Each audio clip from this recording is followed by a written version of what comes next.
ನಮಸ್ತೆ ಎಲ್ಲರಿಗೂ, welcome back to activity craze. ಇವತ್ತಿನ ವಿಡಿಯೋದಲ್ಲಿ ಹಲಸಿನಕಾಯಿ ಕಬಾಬ್ ಮಾಡೋ ರೆಸಿಪಿನ ಶೇರ್ ಮಾಡ್ತಾ ಇದ್ದೀನಿ. ನೀವು ಕೂಡ ಟ್ರೈ ಮಾಡಿ ಈ ರೆಸಿಪಿನ ಲೈಕ್ ಮಾಡಿ, ಶೇರ್ ಮಾಡಿ ಹಾಗೂ ಕಮೆಂಟ್ ಮಾಡಿ. ಮತ್ತು ನನ್ನ ಚಾನೆಲ್ನ ಸಬ್ಸ್ಕ್ರೈಬ್ ಆಗೋದು ಮರಿಬೇಡಿ. ಈಸಿಯಾಗಿ ಸಿಂಪಲ್ಲಾಗಿ 20 ನಿಮಿಷದಲ್ಲಿ ರೆಸಿಪಿ ಮಾಡ್ಬೋದು. ಹೇಗೆ ಮಾಡೋದು ನೋಡೋಣ ಬನ್ನಿ. ಮೊದಲಿಗೆ ಹಲಸಿನಕಾಯಿ ಸಣ್ಣಕ್ಕೆ ಹೆಚ್ಚಿಟ್ಕೊಂಡು 1 ಗ್ಲಾಸ್ ನೀರು ಹಾಕ್ಕೊಂಡಿದ್ದೀನಿ. ಅದಕ್ಕೆ ರುಚಿಗೆ ತಕ್ಕಷ್ಟು ಉಪ್ಪು ಹಾಕ್ಕೊಂಡು ನೀವು ಇದನ್ನು 5 ರಿಂದ 10 ನಿಮಿಷ ಬೇಯಿಸ್ಕೊಬೇಕಾಗುತ್ತೆ. ಇದು ಬೇಯಷ್ಟರಲ್ಲಿ ಮಸಾಲೆ ರೆಡಿ ಮಾಡ್ಕೊಳ್ಳೋಣ. 1 ಟೇಬಲ್ ಸ್ಪೂನ್ ಧನಿಯಾ ಪುಡಿ, ಸ್ವಲ್ಪ garam masala, 1 tablespoon chilli powder ಹಾಗೂ 1 ಟೇಬಲ್ ಸ್ಪೂನ್ ಅಕ್ಕಿ ಹಿಟ್ಟು, 1 ಟೇಬಲ್ ಸ್ಪೂನ್ ಕಡಲೆ ಹಿಟ್ಟು ಹಾಗೂ 1 ಟೇಬಲ್ ಸ್ಪೂನಷ್ಟು ಕಾರ್ನ್ಫ್ಲವರ್ನ ಹಾಕ್ಕೊತಾ ಇದ್ದೀನಿ. ಶುಂಠಿ ಬೆಳ್ಳುಳ್ಳಿ ಪೇಸ್ಟ್ ಹಾಕ್ಕೊಳ್ಳಿ. ಇದಕ್ಕೆ ರುಚಿಗೆ ತಕ್ಕಷ್ಟು ಉಪ್ಪು ಹಾಕ್ಕೊತಾ ಇದ್ದೀನಿ.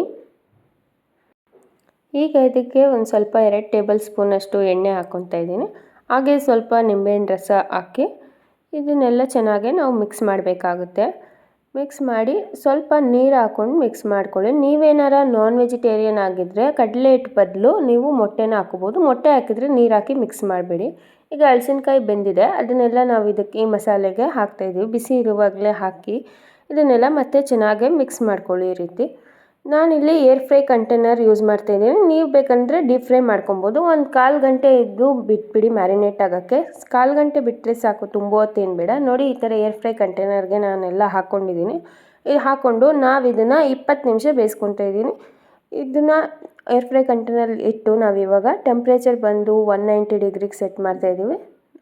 ಟೈಮಿಂಗ್ಸ್ ಬಂದು 20 ನಿಮಿಷಕ್ಕೆ ಇಟ್ಟು ಆನ್ ಮಾಡಿ ಬಿಡ್ತಾಯಿದ್ದೀವಿ. 10 ನಿಮಿಷಕ್ಕೆ ಒಂದ್ಸಲ ನಾವು ಇದನ್ನು ತೆಗ್ದು ನೋಡಬೇಕು. ಹಾಗೆ ಇದಕ್ಕೆ ಆಯಿಲ್ ಗ್ರೀಸ್ ಮಾಡಬೇಕಾಗುತ್ತೆ. ನಾವು ಫಸ್ಟಿಗೆ ಆಯಿಲ್ ಹಚ್ಚಲಿಲ್ಲ, ಯಾಕಂದರೆ ಅದರಲ್ಲೇ ಹಾಕಿದ್ದೆ, ಮಸಾಲೆ ಒಳಗೆ ಆಯಿಲ್ ಹಾಕಿದ್ದೆ. ಇವಾಗ ಇದನ್ನು ಆಯಿಲ್ ಹಾಕಿ ಸ್ವಲ್ಪ ಮಿಕ್ಸ್ ಮಾಡಿ ಮತ್ತೆ ಇನ್ನು 10 ನಿಮಿಷ ನಾವು ಇದನ್ನು ಬೇಯಕ್ಕೆ ಬಿಡಬೇಕಾಗುತ್ತೆ. ನೋಡಿ, ಇವಾಗ ಮತ್ತೆ ಇಡ್ತಾಯಿದ್ದೀನಿ ಮಿಕ್ಸ್ ಮಾಡಿ. ಈಗ ಇನ್ನು 10 ನಿಮಿಷ ಬೇಯಕ್ಕೆ ಬಿಡಬೇಕು. 10 ನಿಮಿಷ ಆದಮೇಲೆ ಅದು ಆಟೋಮೆಟಿಕ್ ಆಫ್ ಆಗಿರುತ್ತೆ. ನೀವು ಅದನ್ನು ತೆಗ್ದು ನೋಡ್ಬೋದು. ಬೆಂದಿಲ್ಲ ಅಂದರೆ ಮತ್ತೆ ನೀವು ಇದನ್ನು ಇನ್ನೂ ಒಂದು 5-10 ನಿಮಿಷ ಬೇಯಿಸ್ಕೊಳ್ಬೋದು. 20 ನಿಮಿಷಕ್ಕೆ ಕರೆಕ್ಟಾಗಿ ಬೆಂದಿರುತ್ತೆ. ನೋಡಿ, ಗೋಲ್ಡನ್ ಬ್ರೌನ್ ಕಲರಾಗಿ ಎಷ್ಟು ಚೆನ್ನಾಗಾಗಿದೆ ಅಂತ. ಫುಲ್ ಗರಿ ಗರಿಯಾಗಿ ಆಗಿರುತ್ತೆ. ನೀವು ಇದನ್ನು ಬಿಸಿ ಇರುವಾಗಲೇ ತಿನ್ನಬೇಕು. ಸ್ವಲ್ಪ ತಣ್ಣಗಾದರೆ ಮೆತ್ತಗಾಗುತ್ತೆ. ಬಿಸಿ ಇರುವಾಗೆ ಸರ್ವ್ ಮಾಡ್ಕೊಳ್ಳಿ. ಟೊಮೊಟೊ ಕೆಚಪ್ ಅಥವಾ ಹಾಗೇನೂ ತಿನ್ಬೋದು.